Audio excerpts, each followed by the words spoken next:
Good afternoon, good afternoon. This is a lesson in never judge a book by its cover. And, as with everything in my life, there's a story. I went out to buy a broom. Of all the things that I haven't got to hand is a decent stiff yard broom. But it's Thursday and the bookshop was open, and this is a book. And it's got a very plain cover. And it wasn't much money, and well, that's what it is. It's something to do with the Oxford movement, I think. Possibly, probably not. But what a wonderful book. I'm going to find this very, very useful as I start to think about model railways. Now, you know, winter is coming and there's only so much that you can do in the barn, but there's plenty of other things that you could be doing in the workshop or on a work table, like making model railway wagons. What a wonderful book to find in the bookshop. Now, that diagram is supposedly in O gauge. I'll measure it up later, but all of the details you need to make the underframe of a vacuum braked wagon. Now, this book specifically looks at the wagons of the London North Eastern Railway, the LNER. So there's lots of pictures of things with NE on. And some of these will be very familiar to some of you from your model railway activities. Excuse me. I should be drinking tea. I need wetness. But look at that. I'm going to have bundles of fun with this. You know,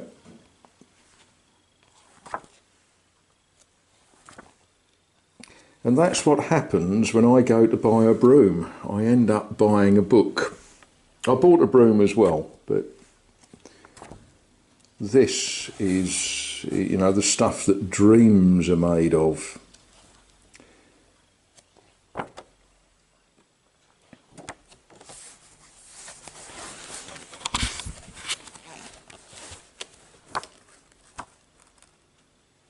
Right, yeah, a guard's van, a brake van, very important piece of kit. A Midland and Great Northern brake van and a North British brake van. I'm pleased with this, very, very pleased with it. And all of the drawings that you could possibly want to get stuck into some serious modelling. And no thoughts at all on how governments should be treated.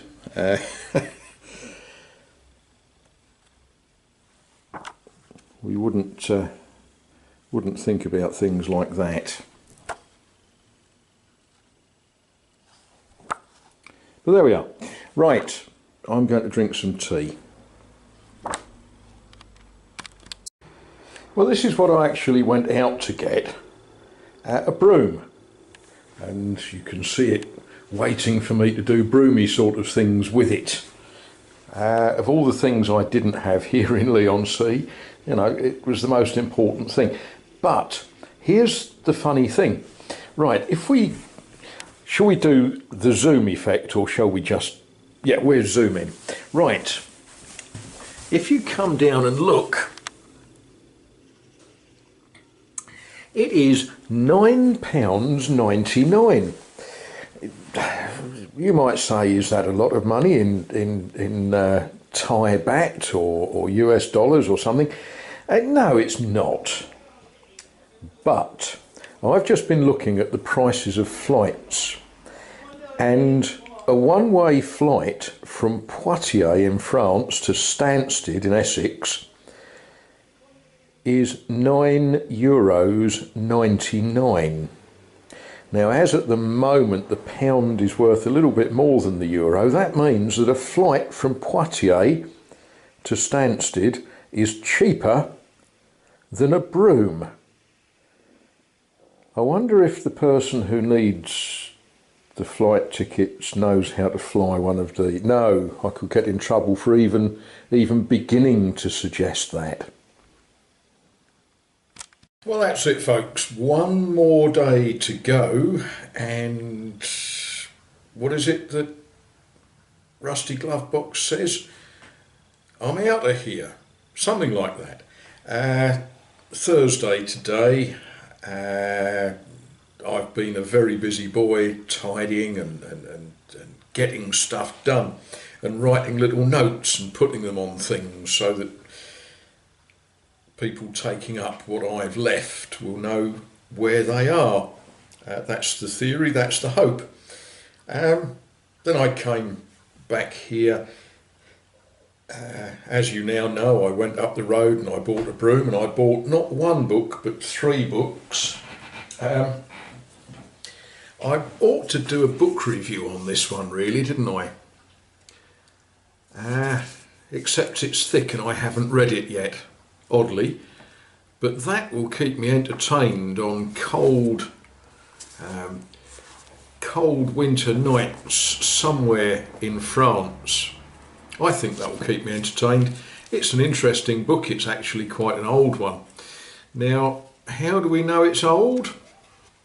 Well, because in the front here it has a date, 1883. So this is the 1883 edition of Moses and Geology, or The Harmony of the Bible with Science. I think that's going to be a good read, don't you? Look, and it's got those wonderful pictures where you have a sheet of thin tissue to protect them. That will be interesting. The other book I picked up, again an interesting book. Now, people keep saying to me that I'm going to miss things. Yeah, I was always a rotten shot, so yes, I used to miss things then as well. One of the things that I most certainly will miss is the little bookshop up in the Lee Road, because you pick up little volumes. Now, I've actually bought this book for somebody else, and I shall give it to him when I see him next. But look at this. It's a little book of short homilies on the lives of the saints that are recognised by the Anglican Church.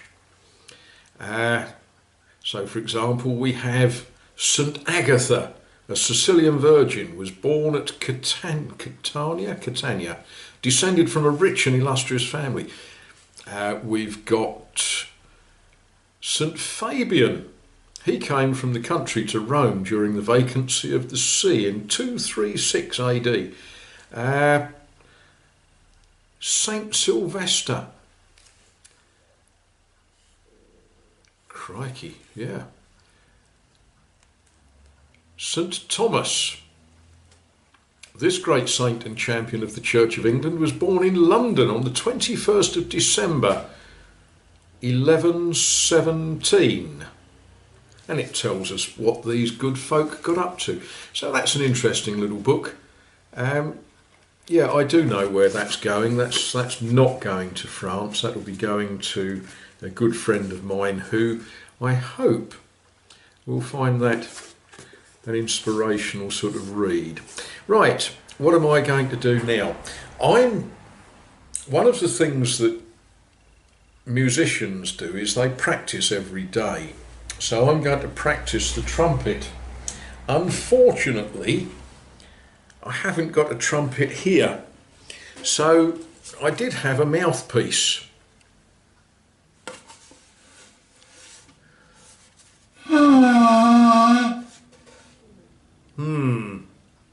Not quite the same, is it? Right, onwards and upwards.